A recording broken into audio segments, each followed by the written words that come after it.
Hi అందరికీ, ఎలా ఉన్నారు? ట్రెండింగ్ విషయాలను విశ్లేషిస్తున్న మన ఛానల్కి స్వాగతం. మీరందరూ డీమార్ట్కి వెళ్ళే ఉంటారు కదా. బట్టలు, నిత్యావసరాలు, ఎలక్ట్రానిక్స్ అన్నీ ఒకే చోట తక్కువ ధరలకు దొరికే సౌలభ్యం డీమార్ట్లో. అందుకే ప్రతిరోజు వేలల్లో జనాలు డీమార్ట్కి వస్తుంటారు. కానీ ఈ డీమార్ట్లో ఒక పెద్ద తలనొప్పి ఉంది. అదేంటో తెలుసా? కొనేది తక్కువ, చోరీలు ఎక్కువ. అవును, మీరు విన్నది నిజమే. డీమార్ట్లో దొంగ కస్టమర్లతో డీమార్ట్ యాజమాన్యం తీవ్రంగా ఇబ్బంది పడుతుంది. ఈ షాప్ లిఫ్టింగ్లు ఎలా జరుగుతున్నాయి, డీమార్ట్ దీనిని ఎలా ఎదుర్కొంటుంది, దీనివల్ల డీమార్ట్కి ఎంత నష్టం వస్తుంది, ఈరోజు ఈ విషయాలన్నీ వివరంగా తెలుసుకుందాం. చివరి వరకు అయితే ఈ వీడియో చూడండి. మీరు కనుక మా ఛానల్కి ఫస్ట్ టైం వస్తే సబ్స్క్రైబ్ చేసుకోండి. అలాగే ఈ వీడియో మీకు నచ్చినట్టయితే లైక్ కొట్టండి ఎండింగ్లో. ఇంకా వీడియోలోకి వెళ్ళిపోదాం. చలో. మీరు డీమార్ట్కి వెళ్ళినప్పుడు ఒక విషయం జాగ్రత్తగా గమనించండి. కొంతమంది కస్టమర్లు సరుకులు త్వరగా తీసుకోకుండా దిక్కులు చూస్తుంటారు. వాళ్ళు దొంగతనం చేయడానికి ప్లాన్ చేస్తున్నారేమో అని అనుకోవచ్చు. అసలు డీమార్ట్లో చోరీలు ఎలా జరుగుతున్నాయి? నిజానికి చాలామంది ట్రయల్ రూమ్ను దుర్వినియోగం చేస్తున్నారు. డీమార్ట్ స్టోర్లో చాక్లెట్లో ఫ్లోర్లో, బట్టలు మరో ఫ్లోర్లో ఉంటాయి కదా. దీని వెనుక ఒక కారణం ఉంది. కొంతమంది కస్టమర్లు ఖరీదైన చాక్లెట్లు తీసుకొని ఆ తర్వాత డ్రెస్సింగ్ సెక్షన్కి వెళ్తారు. అక్కడ షర్ట్ లేదా ప్యాంటు లేదా మరో డ్రెస్ తీసుకొని దాన్ని వేసుకొని టెస్ట్ చేసుకోవాలని అక్కడ టెస్టింగ్ గదిలోకి వెళ్తారు. అంటే ట్రయల్ రూమ్కి వెళ్తారు. అక్కడ గబగబా చాక్లెట్లు తినేస్తారు. ట్రయల్ రూమ్స్లో సాధారణంగా సీసీ కెమెరాలు ఉండవు కాబట్టి వాళ్ళు చాక్లెట్ తిన్న విషయం ఎవరికి తెలియదు.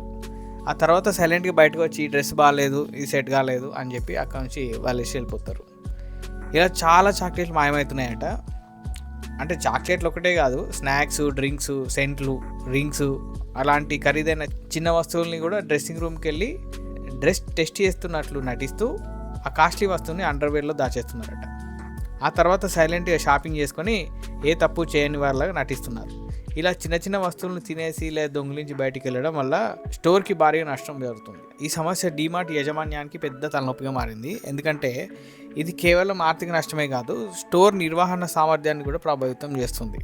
షాప్ లిఫ్టింగ్లో ఎక్కువ ఏ వస్తువులు లక్ష్యంగా ఉన్నాయి అని చూస్తే చాక్లెట్లు, బిస్కెట్లు, సౌందర్య సాధనాలు, పర్ఫ్యూమ్స్, ఫేస్ వాషెస్, చిన్నవి ఎలక్ట్రానిక్ వస్తువులు ప్రధానంగా చోరీ అవుతున్నాయి.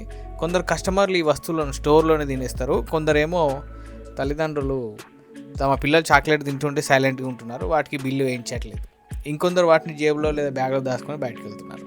ఇలాంటి చర్యలు చిన్నవిగా కనిపించిన రోజువారీ లెక్కల్లో పెద్ద మొత్తంలో నష్టాన్ని కలిగిస్తున్నాయి.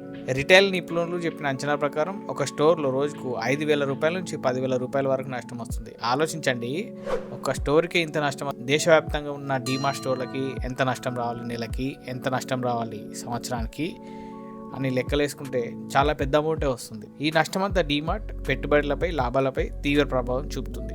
మీరేమనుకుంటారు? మీకేమైనా ఆలోచనలు ఉన్నాయా ఈ దొంగతనాలను ఎలా అరికట్టాలని? ఏమన్నా సలహాలు ఇవ్వాలనుకుంటే ఈ దొంగతనాలను అరికట్టడానికి మీరు కామెంట్ చేసి చెప్పండి.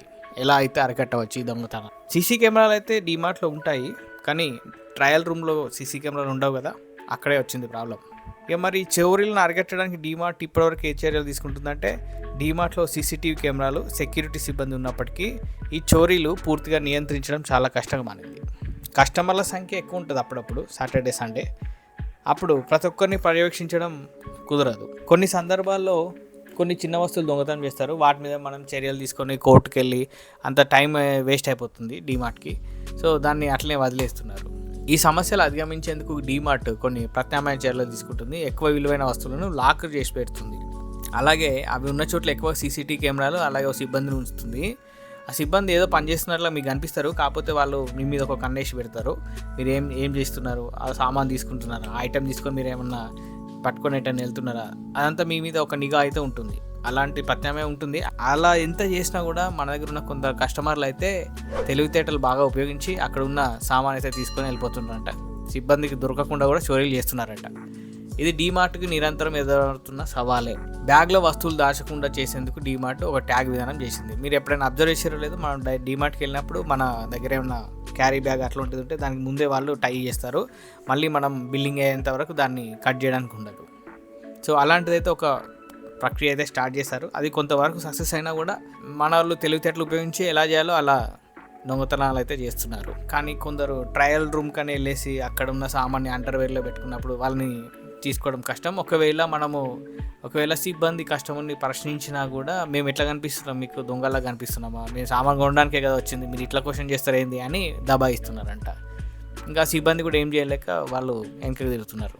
చాలామంది కస్టమర్లు షాపింగ్ చేస్తూ చాక్లెట్లు తింటారు, డ్రింక్స్ తాగుతారు, తాగి ఎక్కడో పెట్టేస్తారు, లేదంటే చాక్లెట్ కవర్ తినేసి ఎక్కడో పడేస్తారు. సీసీటీవీలో చూసి బిల్లింగ్ టైంలో వాటి గురించి అడిగితే అయ్యో మర్చిపోయాను, ఆకలేసి తిన్నాను, ఏమనుకోవద్దు అంటూ చాక్లెట్ పేరు చెప్తారు. మరికొందరు డ్రింక్ తాగుతారు, ఎక్కడో పెట్టేస్తారు, పెట్టి సైలెంట్గా షాపింగ్ చేసుకుంటారు. ఇక దానికి బిల్లు పడదు ఇక తాగిన దానికి. రిటైల్ నిపుణుల ప్రకారం షాప్ లిఫ్టింగ్ తగ్గించడానికి కస్టమర్లు అవగాహన కల్పించడం ఒక కీలకం. స్టోర్లో హెచ్చరిక బోర్డులు పెడతారు, పెట్టినా కూడా స్టోర్లో అయితే ఆగట్లేదు. సో అక్కడక్కడ మీరు చూసే ఉంటారు డీమార్ట్లో చోరీకి సంబంధించిన చట్టపరమైన చర్యలు, ఫైన్లు, శిక్షల గురించి సమాచారం అయితే ఆ బోర్డులో రాసుంటుంది. అలాగే మీరు సీసీటీవీ పర్యవేక్షణలో ఉన్నారు అని కొద్దిగా కస్టమర్లో భయాన్ని కలిగించడానికి అలా చేస్తారు. అలాగే ఇంకొకటి ఐడియా ఏంటి అంటే RFID ట్యాగ్లు అయితే ఉపయోగించాలి. మనం వేరే షాపింగ్ మాల్లో చూస్తాం కదా, ఐటమ్స్కి RFID ట్యాగ్లు ఉంటాయి. మనం బయటకు వెళ్తే అక్కడ సైరన్ వస్తుంది ఒకవేళ ట్యాగ్ తీసేయకుంటే. అట్లాంటివి కొంతవరకు అయితే తగ్గించవచ్చు అట్లాంటివి ఉపయోగించి చోరీలని. ఈ సమస్యలు అధిగమించడానికి టెక్నాలజీ అవగాహన, కఠిన నియమాల అమలు అవసరమని నిపుణులు సూచిస్తున్నారు.